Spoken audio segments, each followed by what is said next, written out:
സംസ്ഥാനത്ത് വിവിധയിടങ്ങളിലുണ്ടായ വാഹനാപകടങ്ങളിൽ 6 മരണം. കായംകുളത്ത് KSRTC സൂപ്പർഫാസ്റ്റ് ലിങ്ക് ബസ് ഇടിച്ച് ഒരാൾ മരിച്ചു. കാസർഗോഡ് കാറ്റൻകവലയിൽ മൈസൂരുവിൽ നിന്നെത്തിയ അയ്യപ്പ ഭക്തർ സഞ്ചരിച്ച ബസ് മറിഞ്ഞ് ഒരാൾ മരിച്ചു.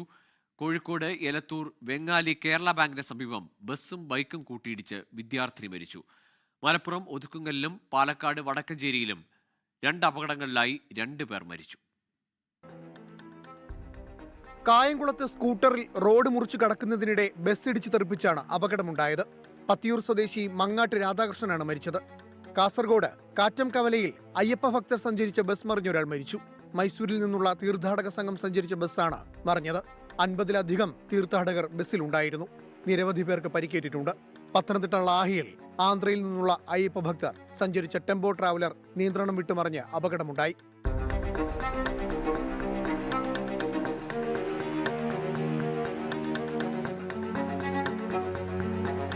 പന്തളം SNDP ഓഫീസിന് സമീപം ബുള്ളറ്റ് കാറിലിടിച്ച ഒരാൾ മരിച്ചു. കോഴിക്കോട് എലത്തൂർ വെങ്ങാലി കേരള ബാങ്കിന് സമീപമുണ്ടായ അപകടത്തിൽ വിദ്യാർത്ഥിനി മരിച്ചു. വിദ്യാർത്ഥികൾ സഞ്ചരിച്ച ബൈക്കും ബസ്സും കൂട്ടിയിടിച്ചാണ് അപകടം.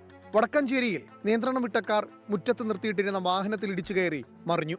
വ്യാപാര സ്ഥാപനത്തിന്റെ ഇരുമ്പ് ഗോവണിയും ഇടിച്ചു തകർത്തു. അപകടത്തിന്റെ CCTV ദൃശ്യങ്ങൾ പുറത്തുവന്നു. ചെറുതുരുത്തി നെടുമ്പുര സ്വദേശി സഞ്ചരിച്ചിരുന്ന കാറാണ് അപകടത്തിൽപ്പെട്ടത്. ഡ്രൈവർ ഉറങ്ങിപ്പോയതാണ് അപകട കാരണമെന്നാണ് പ്രാഥമിക വിവരം. വിവിധ ബ്യൂറോകൾക്കൊപ്പം ന്യൂസ് ഡെസ്ക് 24. ലോകത്തെവിടെയായാലും ഏത് സമയത്തും 24 വാർത്തകളും ഓഗ്മെന്റഡ് റിയാലിറ്റി പാക്കേജുകളും എക്സ്പ്ലെയിനറുകളും വിശദമായി കാണാൻ ഞങ്ങളുടെ YouTube ചാനൽ നിങ്ങൾക്ക് സബ്സ്ക്രൈബ് ചെയ്യാം.